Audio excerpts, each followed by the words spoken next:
Welcome to the Agrahead. Carnes Crossroads is a new home community with a farm-to-table lifestyle. Just outside of Charleston, here, community is defined by gathering together and our deep connection to nature. Learn more at carnescrossroads.com. Wells Fargo presents one of the surest ways to grow your money.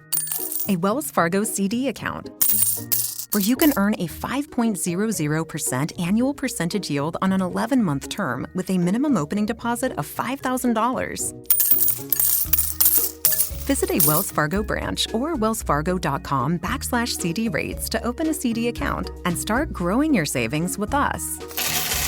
Wells Fargo Bank, N.A., member FDIC. This is SpaceTime, Series 26, Episode 73, for broadcast on the 19th of June 2023.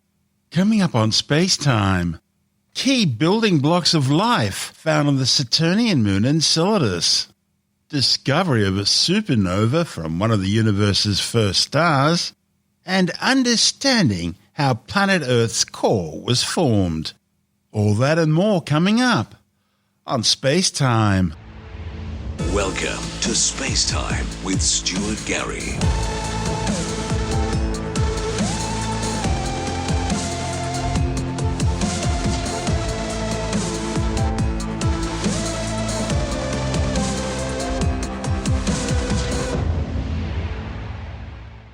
The search for extraterrestrial life in our solar system just got a whole lot more exciting, with scientists discovering phosphorus, a key building block of life, in the waters jetting out of the Saturnian ice moon Enceladus.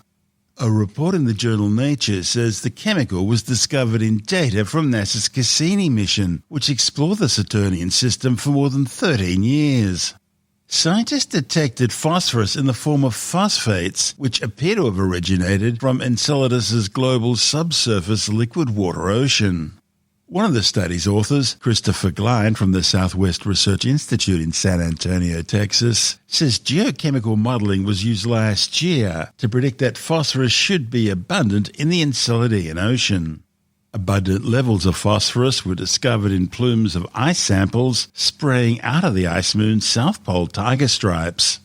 The Cassini spacecraft discovered Enceladus's subsurface liquid water ocean early in its mission. Mission managers then quickly changed the spacecraft's plans so it could spend more time analyzing samples in the plumes of ice grains and gases in geysers blasting out of cracks in the moon's icy surface. Analysis of a class of ice-rich grains from Cassini's cosmic dust analyzer showed the presence of sodium phosphates. The team's observational results, together with laboratory analog experiments, now suggest that phosphorus is readily available in the Enceladian Ocean as phosphates. And that's important because phosphorus in the form of phosphates is vital for life on Earth. It's essential for the creation of DNA and RNA, for energy-carrying molecules, for cell membranes. In animals, it's important for bones and teeth, and it's even present in the sea's microbiome of plankton. Put simply, life as we know it would not be possible without phosphates. Glein says the phosphate concentrations were found to be at least 100 times higher in the moon's plume-forming ocean waters than in Earth's oceans. He says using a model to predict the presence of phosphates is one thing, but then actually finding the evidence for phosphates was incredibly exciting. He's described it as a stunning result for astrobiology and a major step forward in science's search for life beyond Earth.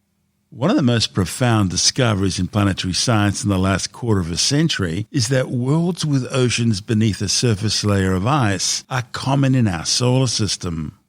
These worlds include the icy moons of the giant planets, such as Jupiter's Europa, Callisto, and Ganymede, as well as the Saturnian moons Enceladus and Titan, and in more distant bodies like Pluto.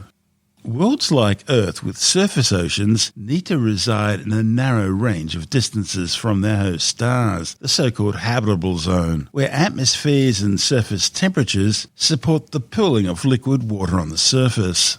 But interior ocean worlds can occur over a much wider range of distances, thereby greatly expanding the number of habitable worlds that are likely to exist across the galaxy.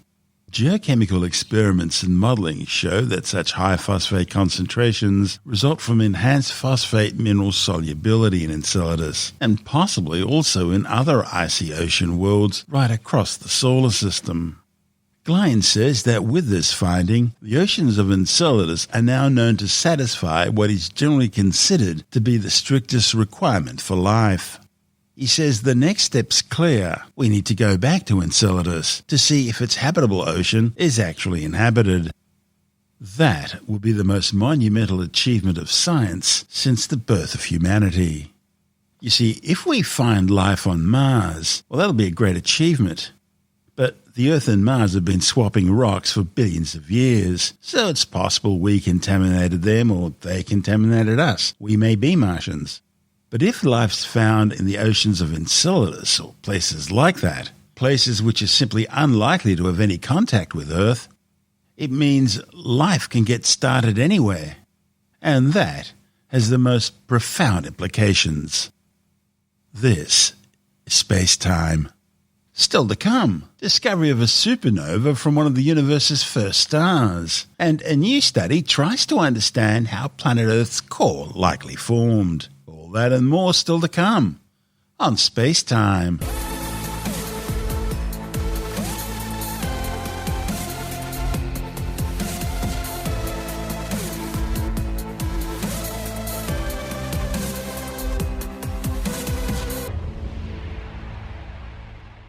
Astronomers have just made an important discovery in their quest to better understand the very first stars in the universe. They've found the chemical signatures confirming the existence of these stars. The universe's very first stars are thought to be unlike anything in the cosmos today.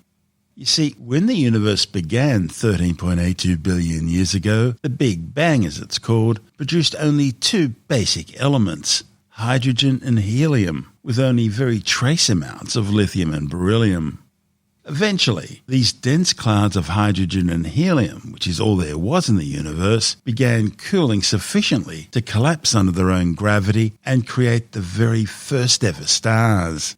It was an important moment in the universe's history because it ended the cosmic dark ages by bringing in the cosmic dawn, the first light, if you will, and with it the epoch of reionization, which would eventually give us the universe we see around us today. But the details of these very first stars remains a mystery. As I mentioned earlier, we know they were made out of virtually pure hydrogen and helium because that's all there was. And we know that they produced all the other elements in the universe, either during their lives or when they died. Today's stars look the way they do because they contain small amounts of elements other than just hydrogen and helium. Now, astronomers refer to these other elements as metals, and by measuring the chemical composition or metallicity of a star, they can tell a lot about its evolution, its age, and even its origins. But science knows very little about that first generation of stars, not even its size. Although speculation suggests that they would have been massive, tens to hundreds of times bigger than stars like our Sun. Major efforts are now underway to learn more about these ancient ancestors, using equipment like NASA's James Webb Space Telescope and Australia's Square Kilometre Array and Sky Mapper projects. Physics tells us that when really, really massive stars, those maybe 140 to 260 times the mass of our Sun, go supernova at the end of their lives, they generate an unusual type of core collapse supernova called a parent stability supernova. And these would have left a very unique chemical signature in the atmosphere of the next generation of stars, a signature that's quite unlike that of other supernovae. The problem is, there's been no sign of this signature in ancient supernova remnants, at least not until now. Now, a new report in the journal Nature outlines the first definitive association of a galactic halo star, that's a star that's really old, with an abundance pattern originating from a parent stability supernova. One of the study's authors, Professor Alexander Hedger from Monash University, says the chemically peculiar star, Lamos J1010 plus 2358, located in the galactic halo, is clear evidence of parent stability supernovae from very massive first stars in the early universe. This unique supernova type is due to a hydrodynamic instability caused by electron-positron pair formation at the very end of the massive star's life. Pair instability supernovae disrupt the entire star, meaning unlike other core collapse supernovae, which can leave a neutron star, they leave no remnant. A pair instability supernova explosion can be anything from a few times to hundreds of times more powerful than a normal supernova, and the explosion that made J1010 plus 2358 was among the most energetic pair instability supernovae. The study found that the most likely progenitor for the star J1010 plus 2358 was a 260 solar mass pair instability supernova. Hedges says the work provides an essential clue for constraining the initial mass function of stars in the early universe. He says that prior to this study, there was no evidence of pair instability supernovae in the first stellar generation. But using the Subaru telescope, Hedger and colleagues conducted a follow-up high-resolution spectrographic observation focusing on J1010 plus 2358. From this, they found and calculated the abundances of more than 10 elements.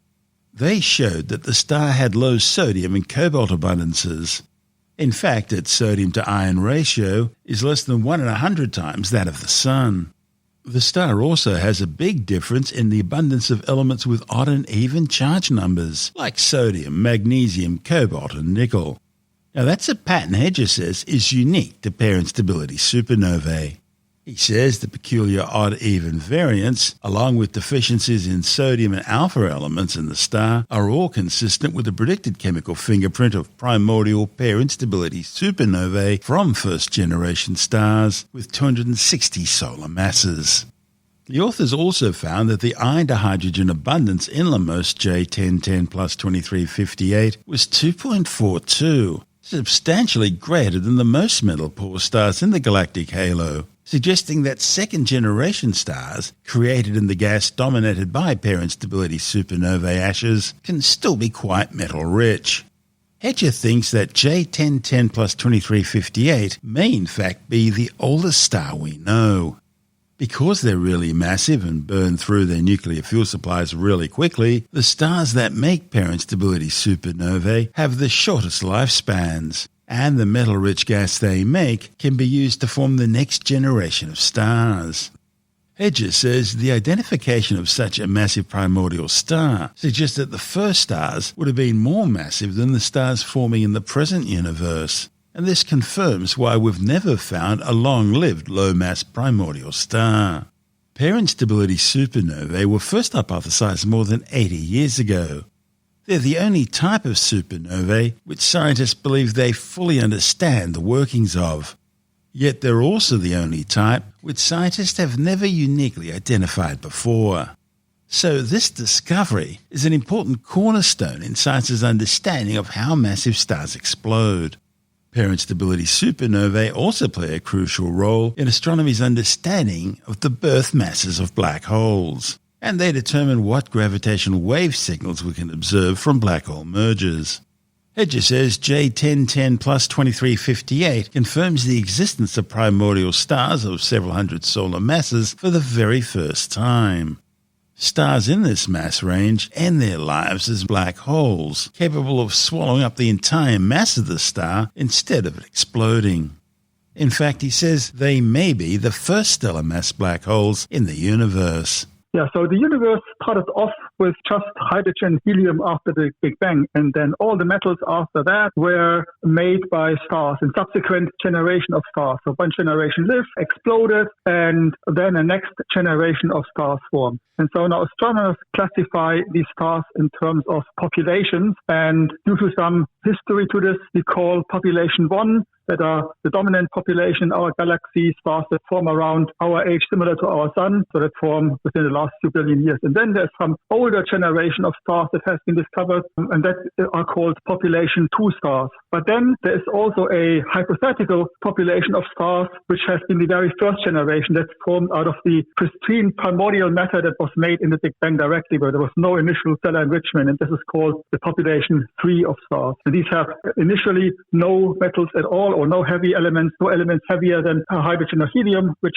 astronomers generally call metals. So there has been this kind of generation because we know the Big Bang has not made these heavy elements, but only hydrogen and helium. And so those stars made of the pristine material are called population 3, but then there is a property of stars that the bigger they are, the shorter they live. And only stars that are less than about 80% the mass of the sun, they can live as long as the age of the universe. And so in principle, if there were any of stars that were less massive than 0.8 solar masses when they were born, even if they were born as the first generation, they would have lived as long as the age of the universe. So we would see them today, but we have never found one of those stars directly. So we know they have existed, but we haven't seen any of these smaller mass stars. So generally it's thought that this first generation of stars also were largely made of stars that were larger, bigger than 0.8 solar masses, whereas in the present day in the universe, when we look, the dominant population of stars are about the mass of the sun or less. And so we know that the first generation probably was very different than what we see today. And that's because they were formed in a different way. Yes. Virtually pure hydrogen and helium, maybe trace amounts of lithium and beryllium, but that's it.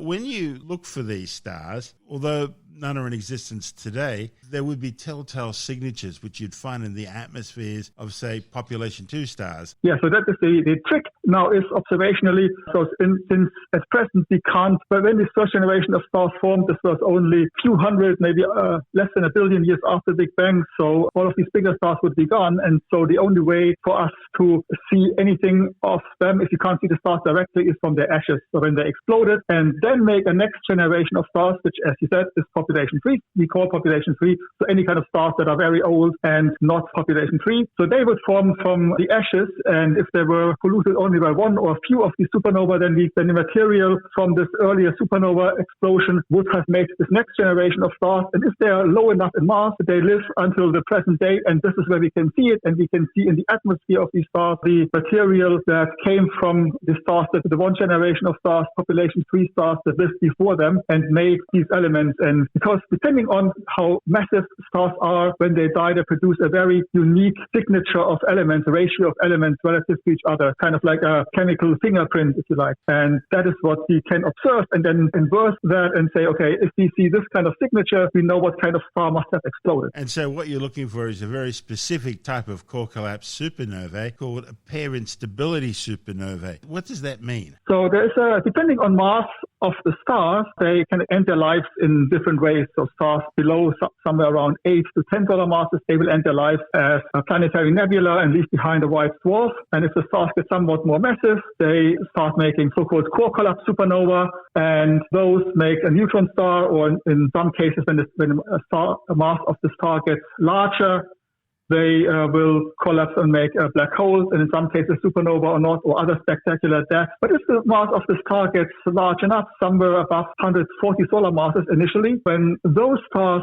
die, they explode in a very spectacular supernova called pair instability supernova, electron-positron pair instability supernova. This is because of some property of the equation of state that the temperature inside the star is very high and the density is very low, and they can make pairs of electrons and positrons. So the positron is the antiparticle of the electron. And that changes how compressible the gas is, and the star can actually, the pressure can no longer sustain against the gravity, and the star contracts rapidly and then does very rapid thermonuclear burning and then explodes in a spectacular explosion. And this leaves a very specific chemical signature, and that's what your work's found. Yes, these kind of supernovae, when they explode, they make a very peculiar abundance pattern that has much more elements that have an even charge number, so like oxygen, magnesium, and much less of these elements that have an odd charge number like sodium or aluminum. And this is particularly strong, the signature, when such a pair instability supernova goes off from population 3, because there are no initial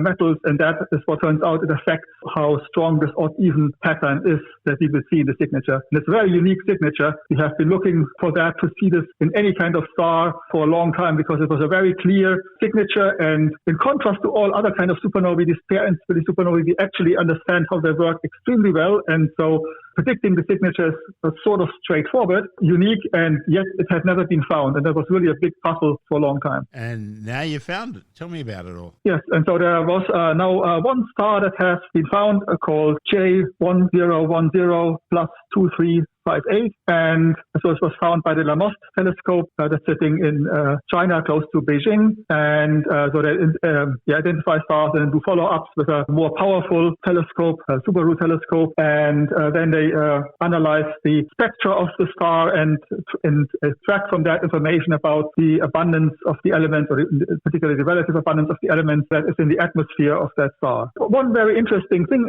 is that in the past, people have largely looked at stars that have extremely low metallicity as the oldest stars in the universe.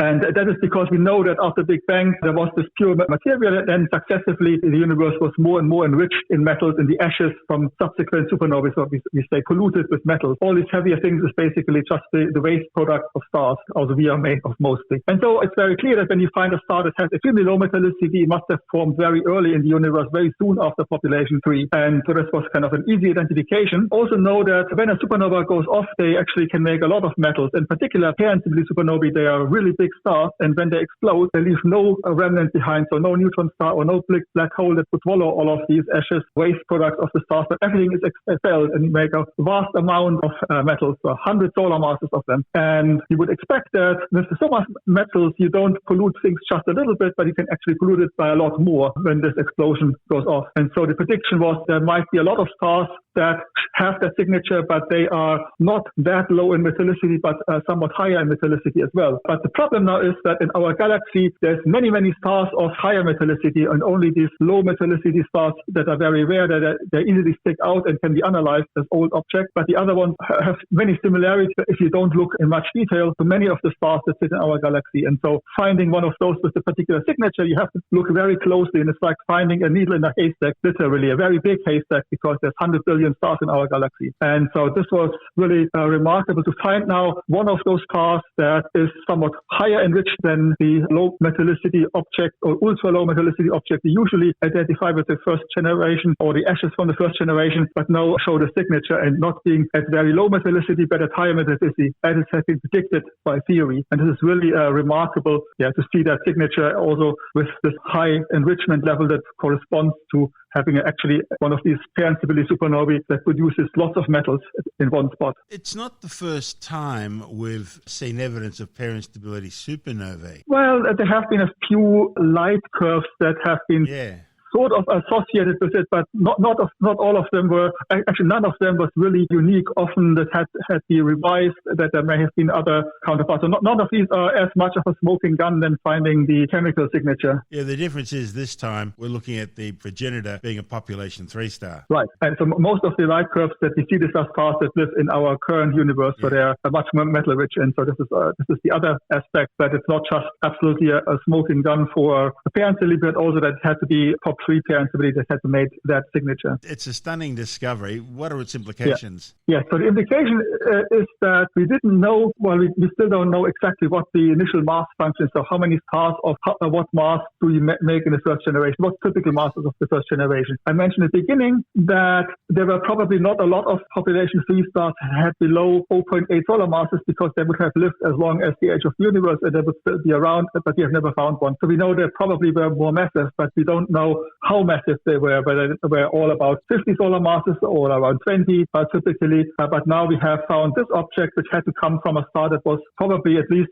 250 solar masses when it was born. So we know that most likely have been very massive stars in the early universe, and the stars around that mass, a little bit more massive than what was the progenitor of this object, they would not have exploded, but they would have made a black hole. So there is implied also that we should expect to see black holes of a few hundred solar masses being born in this first generation of stars. So it gives us a very good indication that what the typical mass scale of the first generation may have been, or at least that there have been some of these stars that were that massive of hundreds of solar masses. Very important to know. That's Professor Alexander Hedger from Monash University. And this is Space Time. Still to come, understanding how planet Earth's core formed, and later in the science report, new questions of ethics raised as scientists use stem cells to create cloned synthetic human embryos. All that and more still to come. on SpaceTime.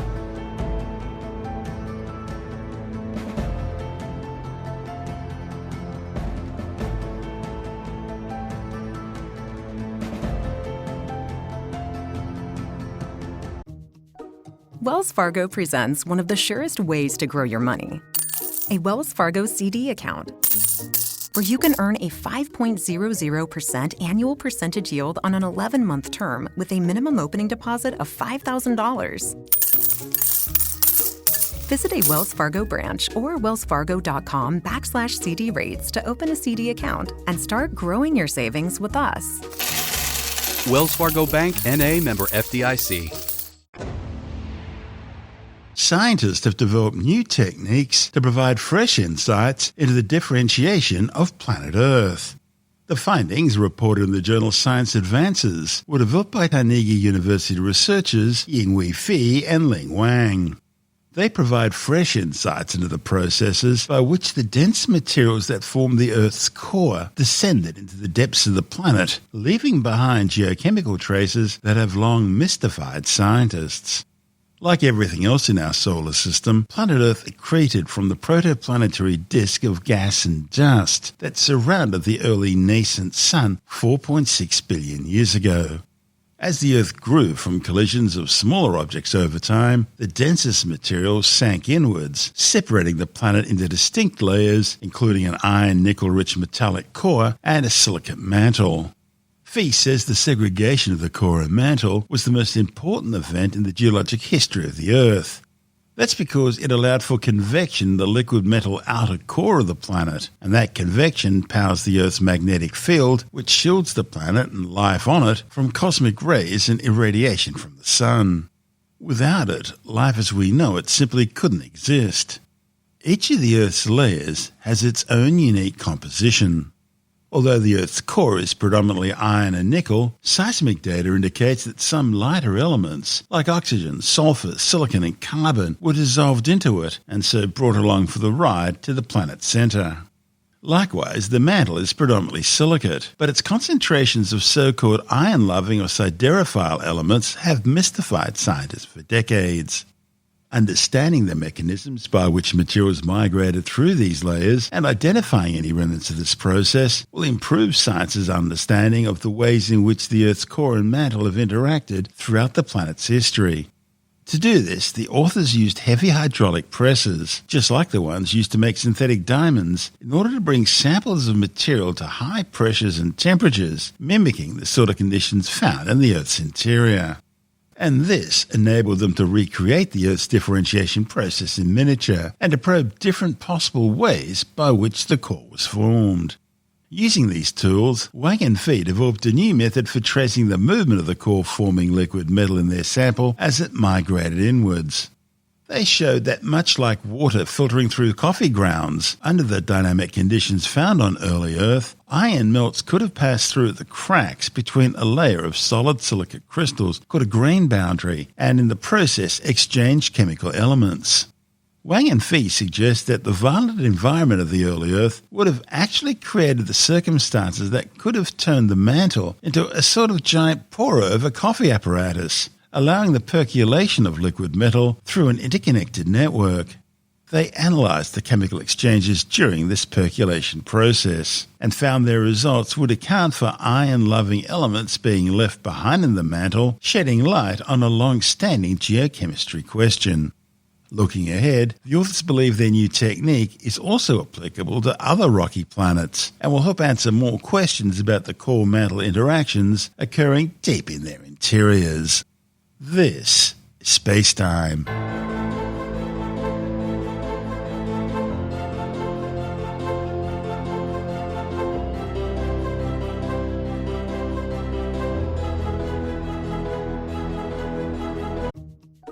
Wells Fargo presents one of the surest ways to grow your money. A Wells Fargo CD account, where you can earn a 5.00% annual percentage yield on an 11-month term with a minimum opening deposit of $5,000. Visit a Wells Fargo branch or wellsfargo.com/CD rates to open a CD account and start growing your savings with us.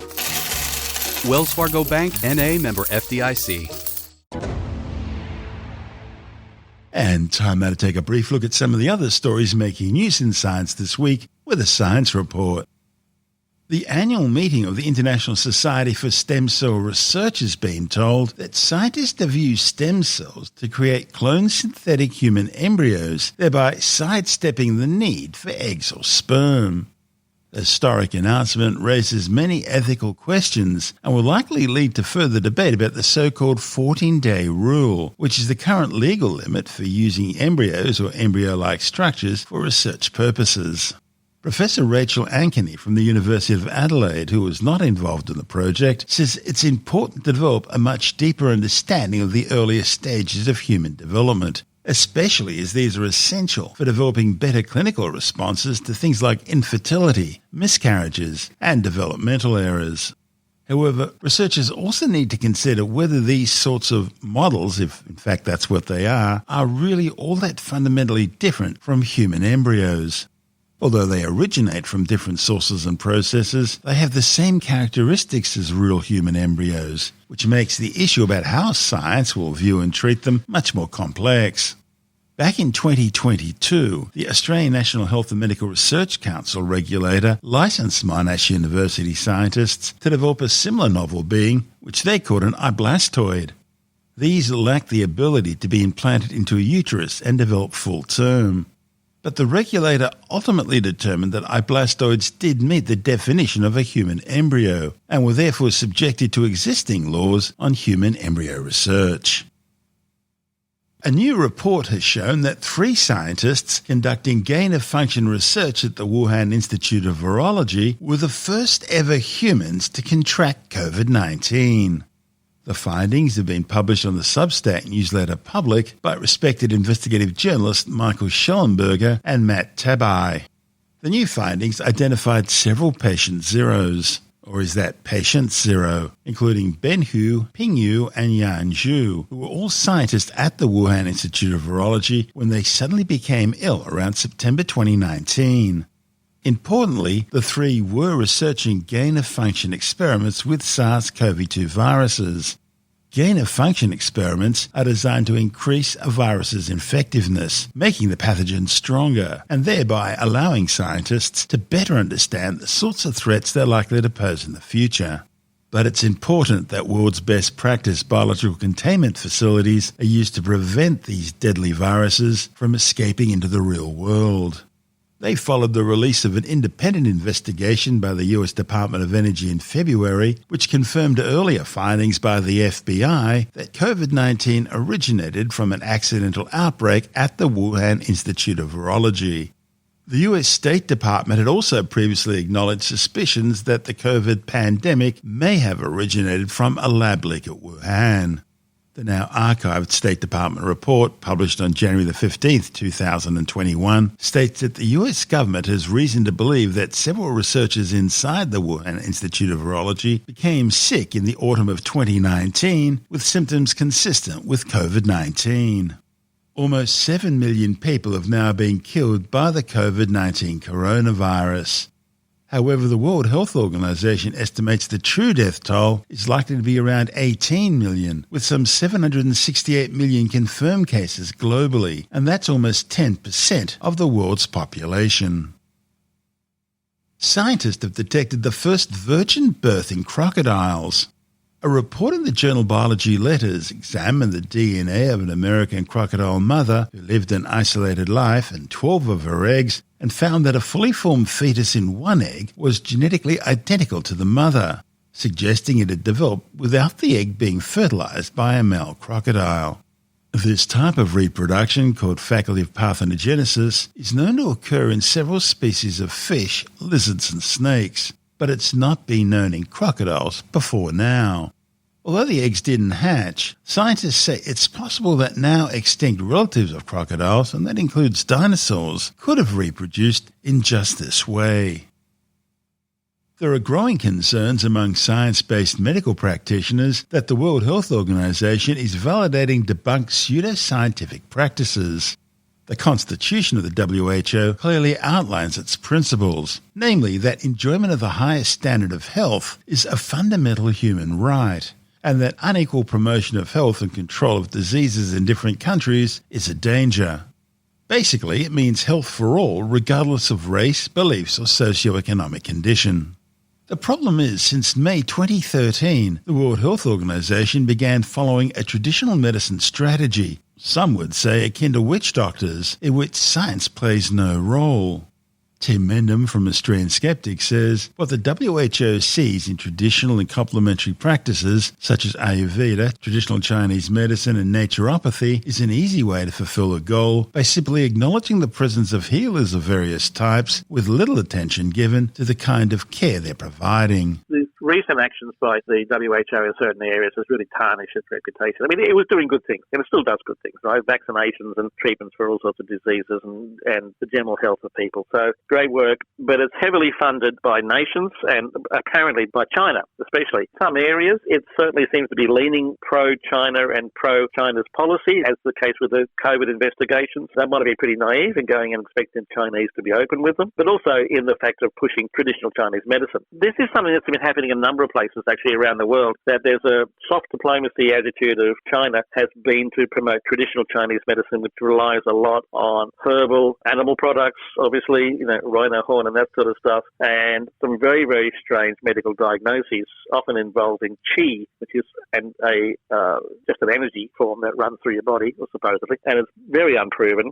The story goes that after the revolution in China, that brought in the Communist Party, Chairman Mao realised there weren't enough proper medical facilities around, so he encouraged the use of these sort of folk cures, if you like, of traditional Chinese medicine. So now the WHO seems to be sort of promoting a lot of these cures. They refer to things like the diagnosis that the liver qi stagnation, whatever that means, is an issue, and that fire-harassing heart-spirit pattern is another diagnosis. And the same thing has happened in Australia too, by the way. They're actually allowing a lot of these very esoteric and abstract and, quite frankly, sort of unfounded diagnoses and of prognoses, if you like, of people's conditions based on completely out there belief systems, which is totally unfounded. And this is the TGA. I'll see the same thing with traditional Indian medicine soon too. Traditional Indian medicine is creeping, Ayurveda stuff. Yes. It's creeping in Australia, and that's being pushed heavily by the Indian government. In fact, they've got a department of Ayurveda, actually, I think, who are pushing there, obviously trying to sort of tap into that market, the folk cure market that the Chinese have got a lot of, and the Indians sort of pushing the same thing outside of their own population. Story goes, if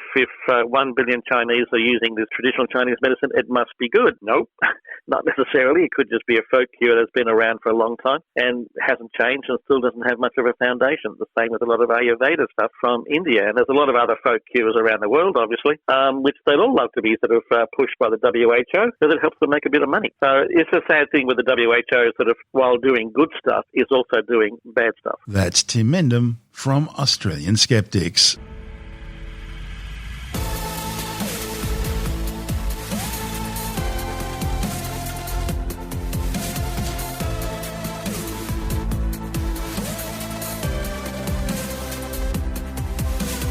And that's the show for now.